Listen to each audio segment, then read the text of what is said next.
December 20th, the Clausen family countdown to Christmas, Nutcracker Soldier, 5 days till Christmas. The morning of December 20th was quiet in the Clausen house. Molly and Cam sat in their beds reading their library books. Molly read some of the harder books to Cam. It didn't take long for the children to start quibbling about which book to read next. Hearing the commotion, Mom stepped into the room. "Good morning," she said. "It's nice to see you're enjoying your books in bed. Don't forget how close Christmas is. Santa is sure to be watching." Molly and Cam jumped out of bed. Smiling mischievously, the children promised they would behave. "What are we having for breakfast?" asked Cam. Mom got very creative with breakfast during the holidays. "I think we'll have French toast Christmas trees and candy cane cocoa," she said. The children cheered and offered to help. "I will beat the eggs," said Molly. "And I will sprinkle the powdered sugar on the treetops," offered Cam. The breakfast was a masterpiece. "It's almost too pretty to eat," said Mom. "Well, maybe not," she added as the children dug into the tasty meal. After breakfast, Cam and Molly finished their chores and were ready for the day's adventure. Molly asked Mom if they were going anywhere today. "Nope, you have the whole day for your adventure," replied Mom. Molly and Cam looked at each other, wondering if Mom knew about the village. Cam took the satin box from the shelf. Opening the box, he selected a Nutcracker soldier. "Do you think he will turn into a prince?" asked Molly. "You never know what will happen in the village," said Cam. Cam placed the Nutcracker soldier near the candy shop. Suddenly, the children were swept into a wild flurry of snow and gazump, landed right into the village. The children rolled into the pathway in front of the candy shop, accidentally knocking down the candy cane decorations lining the pathway. Cam and Molly scrambled to put the candy canes back in place before the shop owner noticed. Approaching the children, the Nutcracker soldier introduced himself and offered to help. "I'm Casey. Let me give you a hand," he offered. "Are you going to turn into a prince and fight the Mouse King?" blurted Molly. "I don't think so," replied Casey. "Am I supposed to?"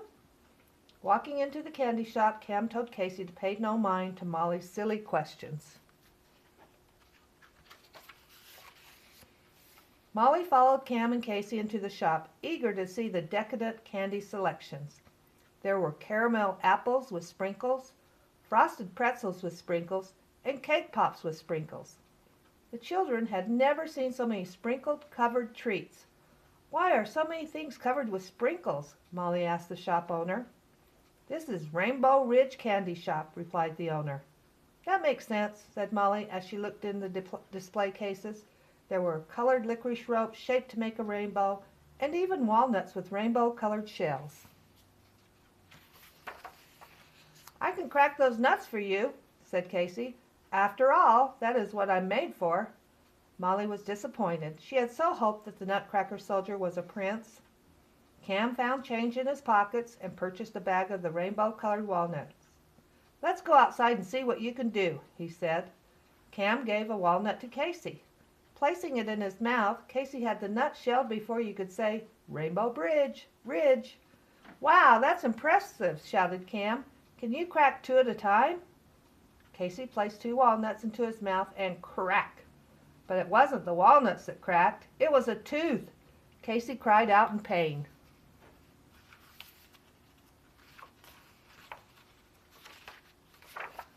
"Now you've done it," said Molly.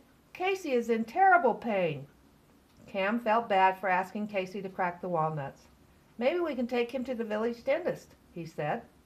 Molly told Cam she did not think a dentist would work on a nutcracker tooth. "Maybe the toy maker can fix them," she suggested. The children led the Nutcracker soldier across the village to Timmy's toy shop. When they got there, Cam explained what had happened to their friend. "I will work for you to pay for fixing Casey's tooth," Cam offered. "I can use the help with Christmas coming," agreed the toy maker. Timmy took Casey to his workshop and fixed the cracked tooth as good as new. Thanking Timmy, Casey returned to the children, showing off his new smile. "What else are we going to do today?" asked Casey. "The carousel is just down the street," said Cam. Molly and Cam walked out of the shop with Casey close behind. "Be careful of the ice," warned Cam as he stepped off the curb. Before he could finish his sentence, down went Casey.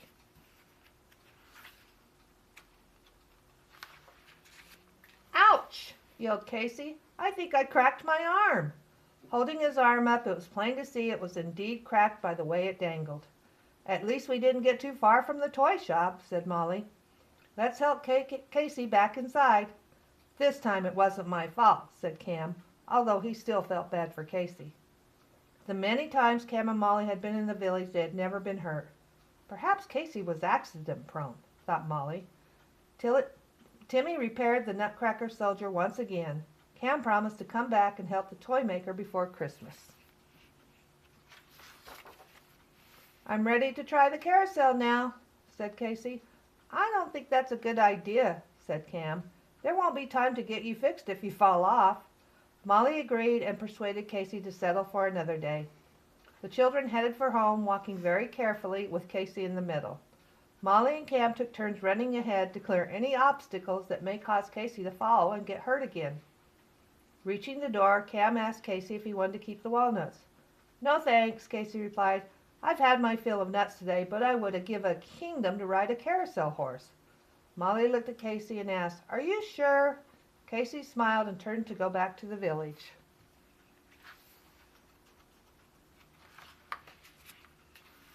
Opening the door, the children heard the whirring of Mom's mixer in the kitchen. There was no doubt she was cooking up something special for tomorrow's breakfast. Molly dozed off to sleep that night, wondering if the Nutcracker soldier was in fact a prince. Cam wondered how long the Nutcracker would last if he kept breaking. To be continued.